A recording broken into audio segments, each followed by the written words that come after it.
చేరుకున్నది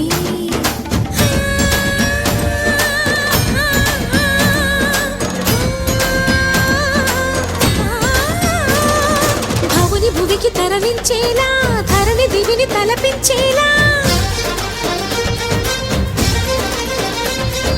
రసతరంగిణి ఎదిని నృత్యరతులు చేయగలిగే వేళ భరత వేదముగ నిరత నాట్యముగా కదిలిన పదమిది